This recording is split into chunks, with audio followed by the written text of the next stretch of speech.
হিন্দু বাঙালিদের সবথেকে বড় ধর্মীয় উৎসব দুর্গাপুজোর সময় ভারতে ইলিশ মাছ পাঠানো না পাঠানো নিয়ে বহু আলোচনার পর অবশেষে ৩,০০০ টন ইলিশ রপ্তানির সিদ্ধান্ত নিয়েছে বাংলাদেশ অন্তর্বর্তীকালীন সরকার।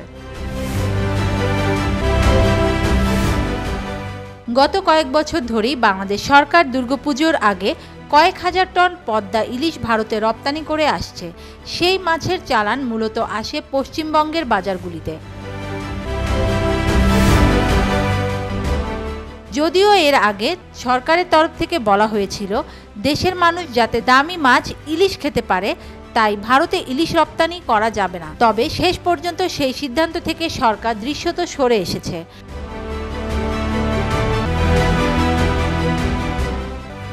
কিন্তু দুর্গাপুজোর সঙ্গে সত্যিই কি ইলিশ মাছ, আরও বিশেষ করে পদ্মার ইলিশ খাওয়ার কোনো যোগ আছে?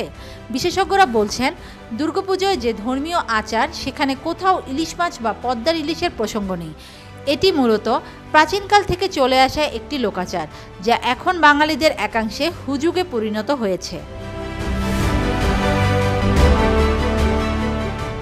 দুর্গাপুজোর সময়ে অর্থাৎ শরৎকালে ইলিশ মাছ খাওয়ার হুজুগ সম্প্রতি শুরু হলেও গাঙ্গেয় বঙ্গদেশে ইলিশ মাছের কথা প্রাচীন সাহিত্যকর্ম এবং পুরাণে একাধিকবার উল্লেখিত হয়েছে বলে জানা যায়।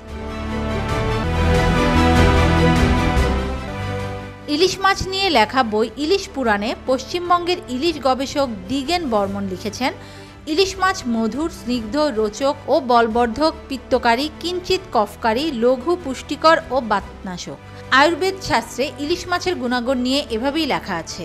এ থেকে প্রমাণিত হয় ইলিশ মাছের প্রতি আমাদের আসক্তি অতি প্রাচীন।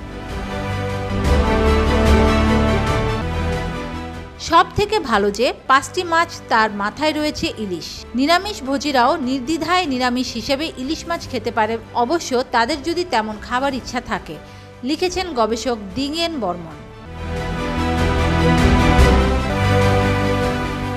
মিস্টার বর্মনের লেখা থেকে এটা স্পষ্ট হয় যে বাঙালি রান্নায় ইলিশ মাছের উপস্থিতি বহু যুগ ধরেই রয়েছে, যদিও দুর্গাপুজোর সঙ্গে ইলিশ মাছের কোনো সম্পর্ক খুঁজে পাওয়া যায় না বলে জানিয়েছেন পুরাণ গবেষক শরদিন্দু উদ্দীপন।